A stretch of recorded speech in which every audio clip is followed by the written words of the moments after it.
Hello दोस्तों, नमस्कार। मैं अंकित भाटी रोजगार विदंग के चैनल में आप सभी का एक बार फिर से तहे दिल से स्वागत करता हूं। दोस्तों, पहला पार्ट इसका हम लोगों ने पढ़ लिया है। आपको बहुत पसंद आया, आपके लाइक को और आपके व्यूज़ को देख करके मुझे अंदाज़ा लग रहा है कि आपको बहुत पसंद आ रहा है। और दोस्तों, पसंद आ रहा है तो शेयर करने में कौतूहली मत बरतिएगा। कहता नहीं हूँ मैं, पर फिर भी कभी कभी कहना पड़ता है। जब आप लोग बहुत ज़्यादा शेयर करते हो ना, मुझे मोटिवेशन मिलता है। तो उसी मोटिवेशन के लिए बोल रहा हूँ, और लोगों को भी दिखाओ। अगर और लोगों को समझ में नहीं आया तो उसमें आपकी गलती नहीं है, फिर मेरी गलती है। फिर आप बिल्कुल कभी शेयर मत करना। पर जिसको आपने शेयर करोगे वो आपके हमेशा गुण गाएगा, और मेरे भी साथ में। चलिए, क्योंकि आपने कुछ अच्छी चीज़ उसको बताई है। तो दोस्तों, ये पार्ट 2 है और पार्ट 1 क्लियर हो गया। पार्ट 2 में मैं इस चीज के बारे में, मतलब एनर्जी का कुछ पार्ट रह गया था, साथ में पावर भी बताऊंगा। वर्क मैंने पिछले वीडियो में पढ़ा दिया, और एनर्जी का ज्यादातर पार्ट भी। इसमें इन दोनों चीजों को बताने के बाद मैं आपको क्वेश्चंस करवाऊंगा इस चैप्टर के, और इस चैप्टर का दी एंड कर देंगे इसी वीडियो के अंदर। ठीक है, फिर नेक्स्ट चैप्टर चलेंगे इस फिजिक्स में कि क्या है। ठीक है, तो आप देखिएगा दोस्तों, ऊर्जा रूपांतरण, कल ये चीज रह गई थी इसमें, ऊर्जा रूपांतरण और संरक्षण। ये क्या होता है रूपांतरण? मैंने यहां लिख दिया है, रूपांतरण है कि रूप का अंतर, एक रूप से दूसरे रूप में चले जाना ऊर्जा का। क्या ऊर्जा ऐसे भी रूप बदलती है? हाँ, बदलेगी, अभी दिखाएंगे। ऊर्जा संरक्षण का नियम ये क्या है?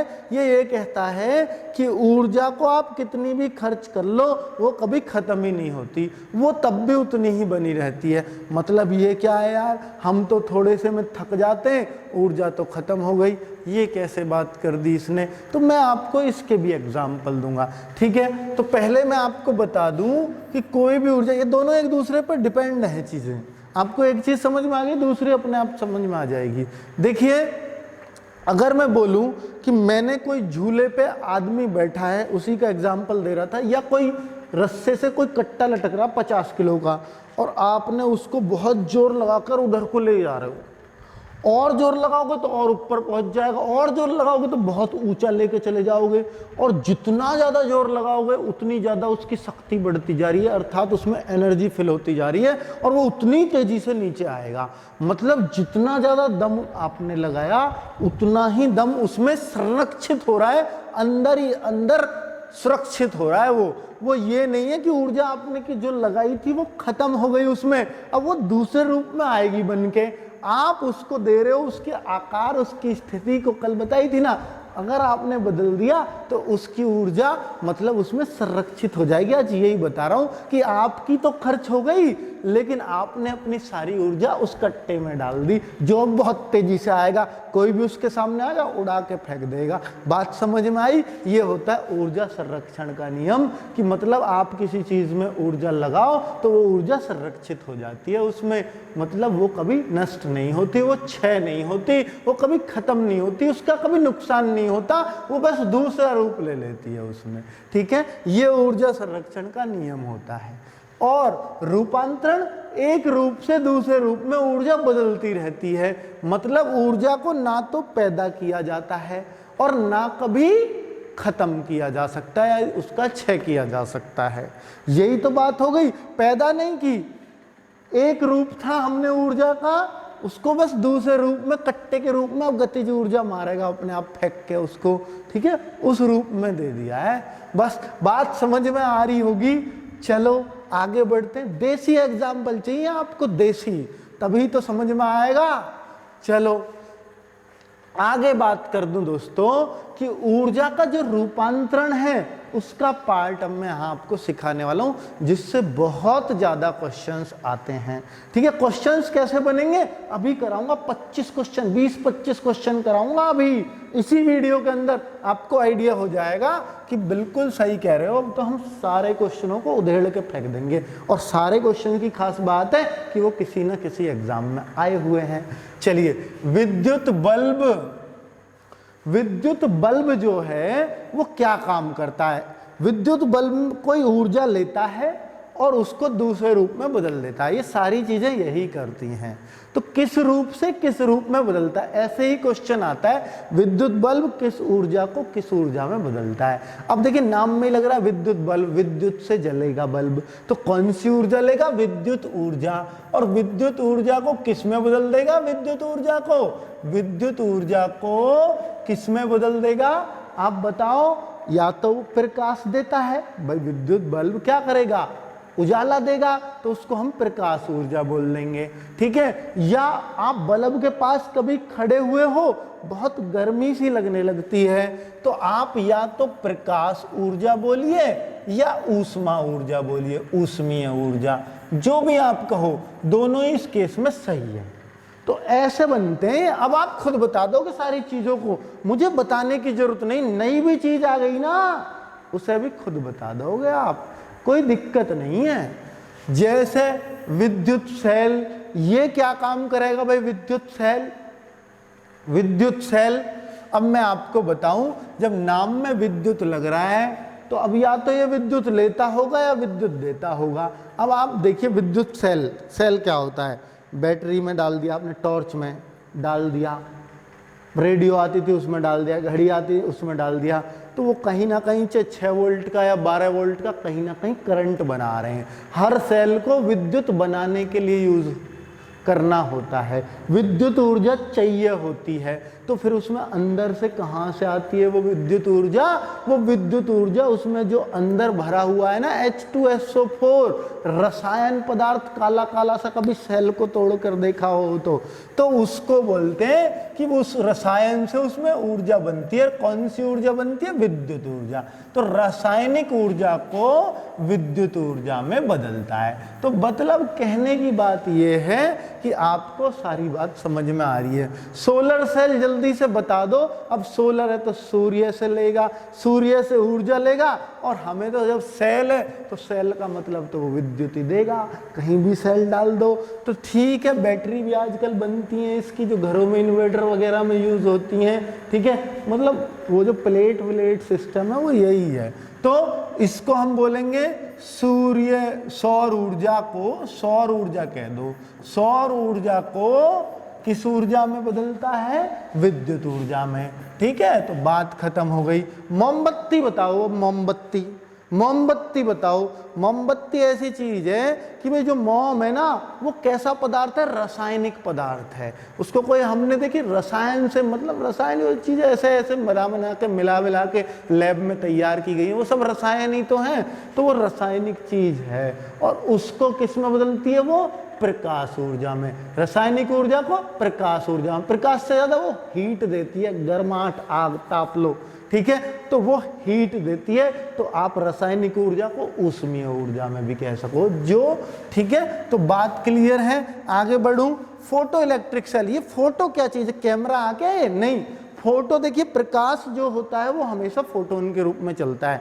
यही नहीं, सूर्य का प्रकाश ही नहीं, ये हमारे बल्ब का, ट्यूबलाइट का, किसी का भी प्रकाश हो, वो फोटोन के रूप में चलता है, पैकेटों के रूप में चलता है। ऐसे कभी सुना होगा, कभी बताएंगे, आगे चलेंगे इस काम पे। पैकेट किस किस चीज़ के होते हैं, कोई कुरकुरे का पैकेट होता है या बिस्किट का होता है, बाद में पता लगेगी वो, ठीक है। तो photo electric cell, photo electric cell से याद रखना कि जो प्रकाश फोटोन के रूप में चलता है, अर्थात ये प्रकाश ऊर्जा से विद्युत ऊर्जा में, प्रकाश से विद्युत ऊर्जा में, से विद्युत, विद्युत कह दो।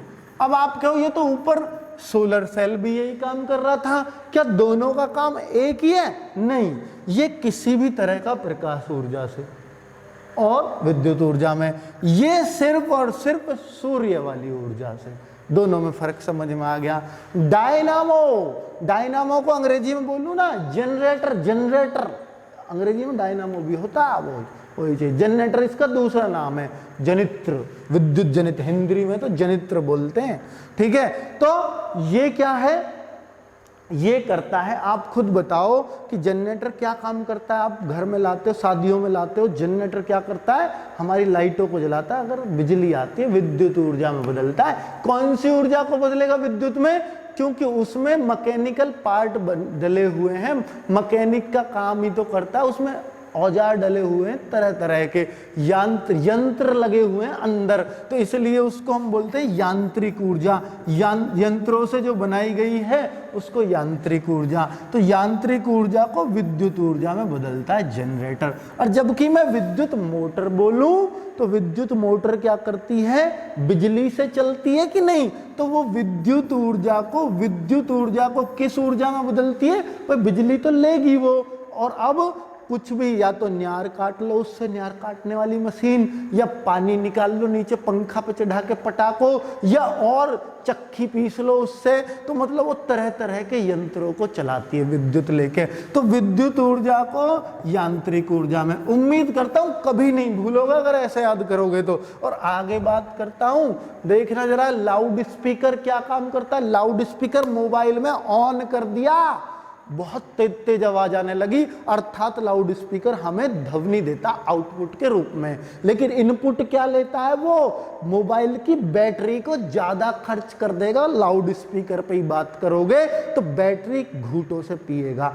बात आ रही है समझ में? तो मतलब बैटरी में से तो विद्युत ले रहा है और ध्वनि दे रहा है। तो विद्युत ऊर्जा को ध्वनि ऊर्जा में, विद्युत को ध्वनि में। उम्मीद कर रहा हूं कि कितने अच्छे से बात पकड़ में आ रही होगी। और लाउड स्पीकर का जस्ट उल्टा होता है माइक्रोफोन, याद रखना बस, नहीं तो इसे में बच्चे अक्सर कंफ्यूज हो जाते हैं कि माइक्रोफोन क्या है। तो याद रखो लाउड स्पीकर का जस्ट उल्टा है। तो लाउड स्पीकर तो कोई भी सोच लेगा मोबाइल में बैटरी खाई और ध्वनि दी, और यहां पर माइक्रोफोन ध्वनि लेगा और चार्ज करेगा बैटरी, मतलब विद्युत देगा। तो ध्वनि ऊर्जा को विद्युत ऊर्जा में, ध्वनि को विद्युत ऊर्जा में। ठीक है, अब आपको समझ में आ रही। ऊर्जा लगा लेना, मैं नहीं लगा रहा हूं, जल्दी जल्दी लिख रहा हूं इसलिए ऐसी राइटिंग आ रही है, नहीं तो बहुत टॉप की राइटिंग है, समझ में आ जाए तो तुम्हें। सितार, अब सितार क्या करता है? सितार एक मैकेनिकल यंत्र, उसमें तार लग रहे हैं तो बिल्कुल यंत्र बन गया। अब तो वो तार लग रहे हैं, ठीक है। तो वो क्या करता है, यांत्रिक ऊर्जा को, यंत्रों से बनाई गई ऊर्जा है, यांत्रिक ऊर्जा को किस में बदलता है? भाई सितार से तो आवाज आती है, पिन, ध्वनि आती है, पिन नहीं, बहुत टॉप की भी आवाज आती है, ठीक है। तो यांत्रिक ऊर्जा को ध्वनि ऊर्जा में बदलता है। बहुत बढ़िया आवाज आती है, मधुर मधुर आवाज, ठीक है। इंजन को आप स्टीम इंजन से जानिए, भाप के इंजन से। और भाप का इंजन क्या काम करता है, याद रखना कि ये ऊष्मीय, मतलब भाप लेता है ऊष्मीय ऊर्जा को किसमें बदलता है? स्टीम माने भाप, ऊष्मीय ऊर्जा को किसमें बदलता है? अब क्या काम करते हैं इंजन से? तरह तरह के यंत्र चलाते हैं जो मोटर से करते हैं, तो ऊष्मीय ऊर्जा को यांत्रिक ऊर्जा में। बस हो गया, स्टीम इंजन या भाप इंजन या इंजन को ऐसे याद रख लेंगे।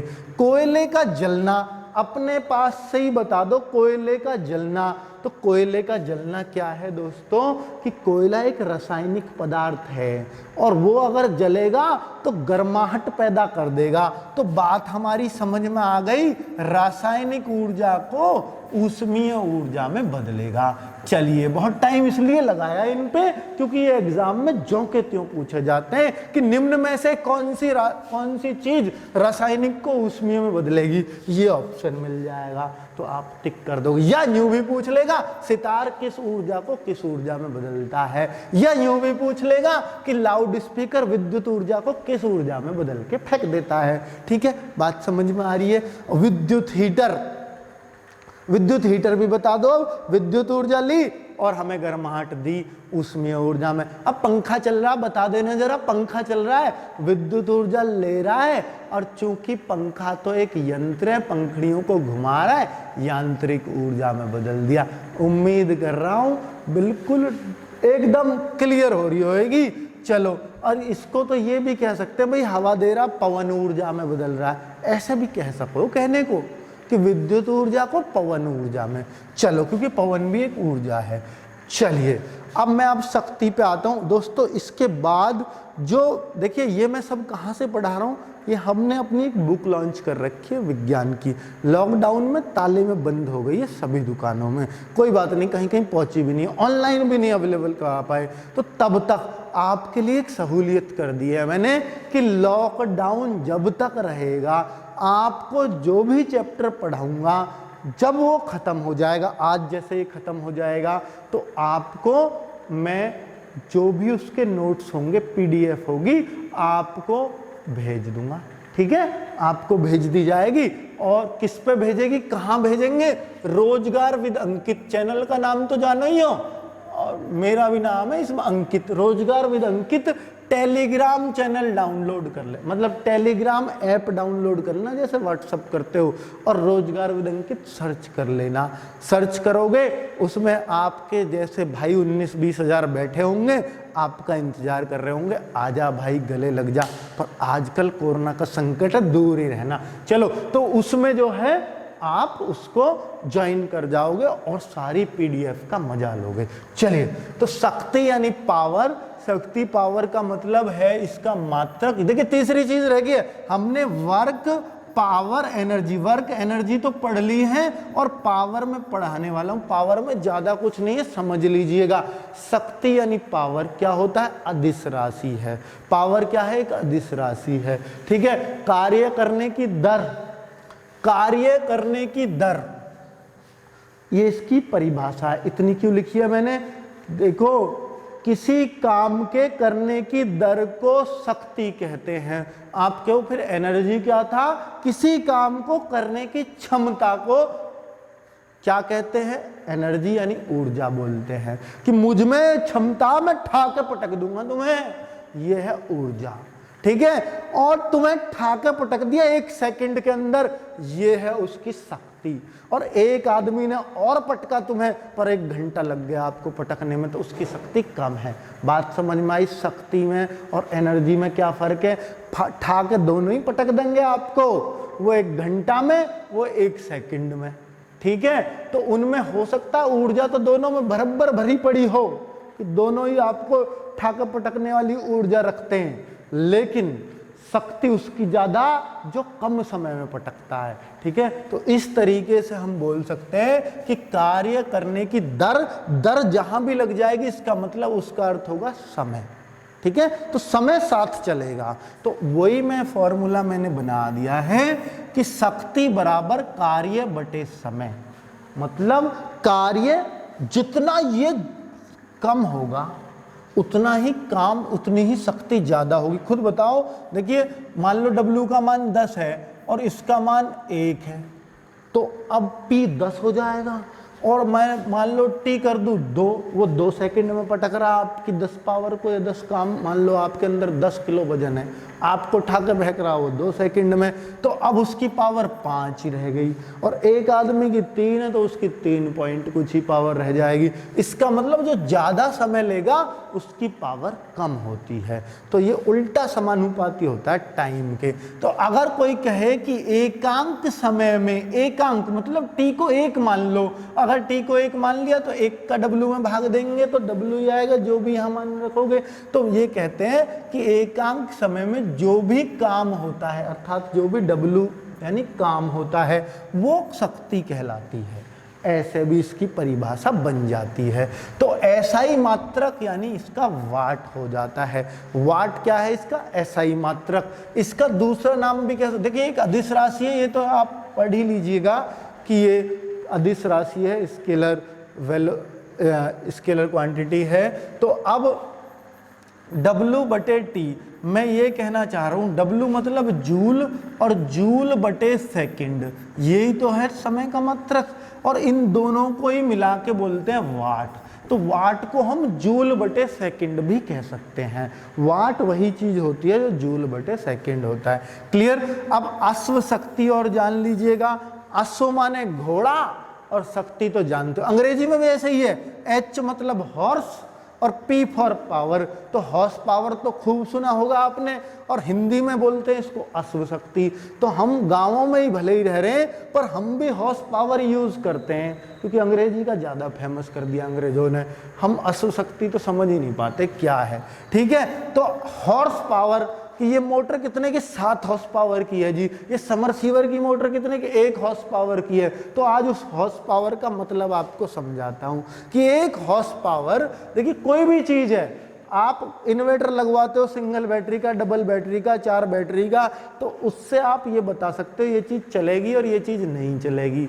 अब मान के चलो, जैसे ये माना जाता है कि हॉर्स पावर क्या होता है, 1 हॉर्स पावर क्या होता है, 746 वाट के, 1 हॉर्स पावर 746 वाट के बराबर होता है। ये तो आपको पता ही होगा, नॉर्मल सी बात है। अब देखिए कोई भी मान लो ट्यूबलाइट ला रहे हो बाजार से या पंखा ला रहे हो, तो कम वाट का लेना चाहिए ताकि बिजली का बिल कम आए, क्योंकि वाट के हिसाब से ही बिजली लगती है। अब मान लो एक तो ला रहा है आदमी 1000 वाट की प्रेस और एक ला रहा है मान लीजिए 700 वाट की प्रेस, ठीक है। तो अब मान लीजिए कौन सी बिजली कम खाएगी, ये कम खाएगी, ये वाट से ही हमें पता लगेगा। अब हमारा इन्वर्टर डबल बैटरी का, अब डबल बैटरी का मान लो वो आ जाता है 1400 VA, तो अब आप समझ लो 1000 वाट की प्रेस आराम से उठा देगा, ठीक है, कि वो 1400 का है, ठीक है। अब ये 700 वाट की प्रेस तो हो सके 2 भी चला दे। तो इस तरीके से हमें पता लगती है कि ये वाट से हमारा इन्वर्टर कैसे काम करता है। चलिए अब आपका पंखा देख रहे हो तो हर चीज पे लिखा होता है, फ्रिज आपका मान लीजिए 200 वाट का है, 300 वाट का है, इतनी बिजली खा रहा होगा वो हर घंटे में, ठीक है, 1 घंटे में खाते हैं इतनी बिजली जो वाट लिखे रहते हैं। अब आप देखिए, अब घंटे, अब 1 हॉर्स पावर की मोटर 746 वाट खाती है हर घंटे, 2 हॉर्स पावर की और दुगने खाएगी, 3 हॉर्स पावर की और तिगने खाएगी। तो मतलब ऐसे समझ लो 1 हॉर्स पावर 1 प्रेस के बराबर हो, 7 हॉर्स पावर की मोटर 7 प्रेसों के बराबर बिजली खाती होगी। चलिए ऐसे आप मान सकते हो, ठीक है। हालांकि प्रेस तो 1200 वाट, 1500 वाट की भी आती हैं।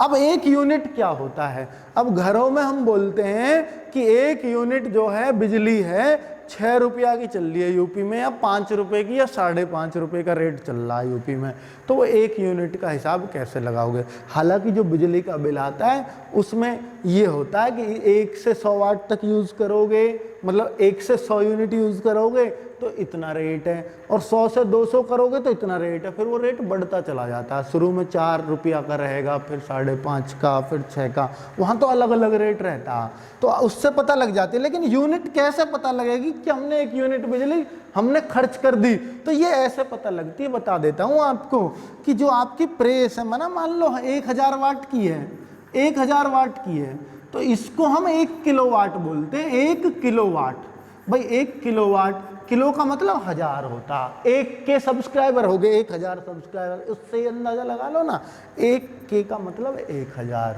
तो 1000 वाट की प्रेस अगर आपने 1 घंटे चला दी, प्लग लगाओ 1 घंटा तक प्रेस रगड़ते चले गए, तो आपकी 1 यूनिट बिजली खर्च हो गई, ठीक है। तो अब मान लीजिएगा प्रेस नहीं जी, हमें तो प्रेस है ही ना हमारे घर में, तो फिर मान लो पंखों से कैसे लगाएं, तो पंखा का वाट देख लेना, हो सकता है 80 वाट का पंखा हो या 100 का हो। अब ये पंखे आप देख लो कि आपने मान लो 12 पंखे चला दिए अपने घर में, 12 पंखे 1 घंटा तक चलते रहे, तो करीब 960 वाट लग जाएगा। 960 वाट मतलब थोड़ा सा कम रह गया, तो 1 यूनिट बिजली आपने 1 घंटा में खर्च कर दी 12 पंखों द्वारा। तो इस तरीके से 1 यूनिट का मान निकलता है। 1 यूनिट क्या होती है, 1 किलोवाट घंटा, 1 किलोवाट घंटा। तो इस पर न्यूमेरिकल भी बन जाता है कि इतनी बिजली, इतने वाट की चीज इतने घंटे चली तो कितने यूनिट बिजली बन गई, तो उस हिसाब से निकल जाता है, ठीक है। सबकी गुणा करनी होती है बस। चलिए तो क्वेश्चंस अगर मैं दिखा दूं आपको, वैसे तो आपके करने के लिए ही है वो, पर फिर भी मैं आपको दिखा देता हूं। चलिए भाई देखो, आ जा भाई, क्वेश्चन कहाँ है, ये निकल आए, देखिए विगत परीक्षाओं में पूछे गए प्रश्न हैं ये सारे। अब दिखा देता हूं आपको। वायु शक्ति, वायु शक्ति क्या है, वायु शक्ति विंड पावर में ऊर्जा का कौन सा रूप विद्युत ऊर्जा में परिवर्तित होता है। विंड पावर में, विंड पावर, अब आपको पता है जो पवन ऊर्जा है, पवन चक्कियां उससे चलती हैं, तो वो पवन ऊर्जा का जो गतिज ऊर्जा वाला रूप है ना वो यूज होता है, क्योंकि पवन तो गति में ही आएगी। तो विंड पावर का मतलब है गति में पवन जो आई है। तो उस तरीके से कौन सा रूप? विद्युत ऊर्जा में परिवर्तित। ये गतिज ऊर्जा, पवन की जितनी तेज गति होगी वो फिर उतनी अच्छी विद्युत बनाएगी। जितनी तेज हवाएं होंगी, गुजरात में बनती है पवन चक्कियों से बिजली, ठीक है, समुद्र के किनारे बहुत तेज हवा चलती है और विद्युत ऊर्जा में बदल जाती हैं। वही चीज है, एक ट्रेन जैसे ही चलना आरंभ करती है उसमें बैठे यात्री का सिर पीछे की ओर झुक जाता है। तो पिछले चैप्टर का क्वेश्चन है, स्थिरता का जड़त्व होता है, जड़त्व का नियम है, आप सबको पता है स्थिरता का, क्योंकि वो बैठा हुआ है उसमें। और गति का जड़त्व क्या होता है? मान लीजिए ट्रेन रुक चल रही है और वो अचानक से रुक जाए, यहां तक खड़ी है चल जाए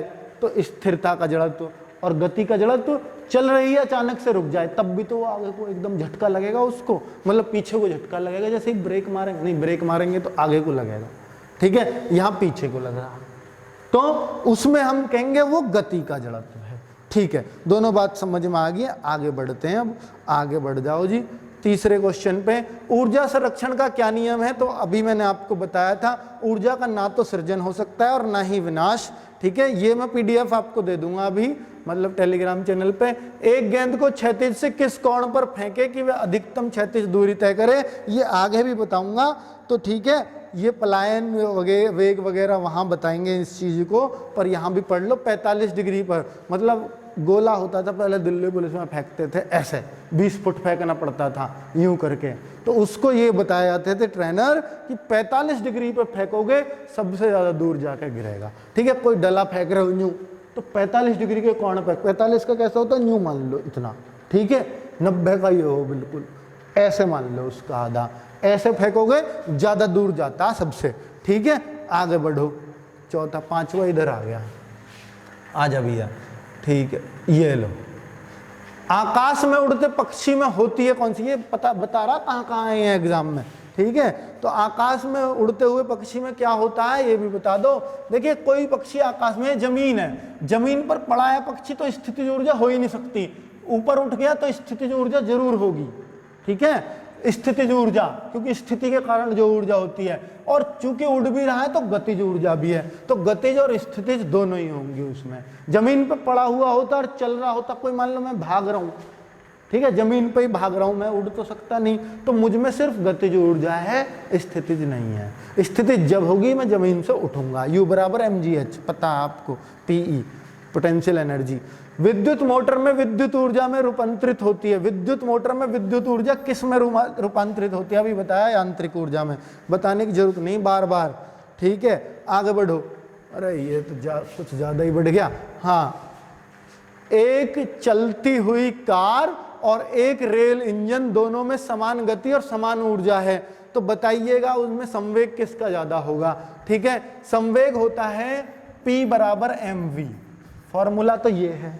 अब आपको पता है दोनों का m तो समान है, सॉरी दोनों का v तो समान है, क्या बोल रहा है, उनकी समान गति ऊर्जा है, v समान है, ये मान के चलो, तो उनके m में फर्क होगा कि नहीं? एक रेल इंजन है, एक कार है, तो कौन सी चीज ज्यादा भारी होगी?